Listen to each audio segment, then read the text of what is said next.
सतेज चषक फुटबॉल स्पर्धेत पाटाकडील तालीम मंडळाची दमदार एंट्री.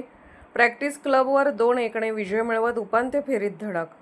पाटाकडील तालीम मंडळ आयोजित व डी.वाय. पाटील ग्रुप पुरस्कृत सतेज चषक फुटबॉल स्पर्धेतील सामने सध्या श्री शाहू स्टेडियमवर रंगतदार पद्धतीने सुरू आहेत. आज दुपारी 4 वाजता खेळवण्यात आलेल्या अत्यंत चुरशीच्या सामन्यात पाटाकडील तालीम मंडळाने प्रॅक्टिस क्लबवर 2-1 अशी मात करत उपांत्य फेरीत प्रवेश निश्चित केला.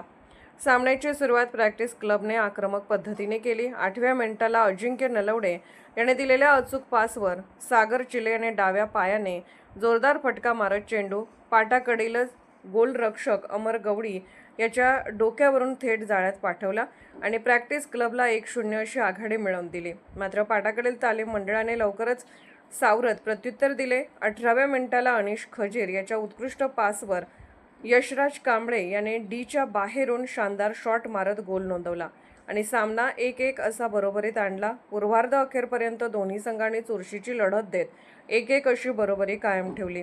उत्तरार्धात पाटाकडील संघाने आक्रमक खेळ करत 49व्या मिनिटाला निर्णायक आघाडी घेतली. ऋषिकेश मेथे पाटील याने दिलेल्या अचूक पासवर अनिश खजीर यांनी हेडद्वारे अप्रतिम गोल करत संघाला 2-1 अशी आघाडी मिळवून दिली.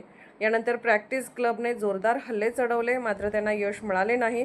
अजिंक्य नलवडे याच्या 2 सोप्या संधी वाया गेल्या, तर उत्सव मरळकर याचा जोरदार फटका अमर गवळी यांनी उत्कृष्ट बचाव करत बाहेर ढकलला. प्रॅक्टिस क्लबकडून सौरभ जाधव, साहिल टाकवे, प्रदीप शिंदे, रोहित भोसले आणि आकाश बावकर यांनी चांगला खेळ केला, तर पाटाकडील तालीम मंडळाकडून नबी खान, रोहित मंडली, गोलरक्षक अमर गवळी, प्रतीक बदामे आणि रोम रियो यांनी उल्लेखनीय कामगिरी केली. अखेर पाटाकडील तालीम मंडळाने 2-1 असा विजय मिळवत उपांत्य फेरीत दिमाखात प्रवेश केला. सामन्यात उत्कृष्ट खेळ केल्याबद्दल पाटाकडीलच्या यशराज कांबळे याला सामनावीर पुरस्काराने गौरवण्यात आले.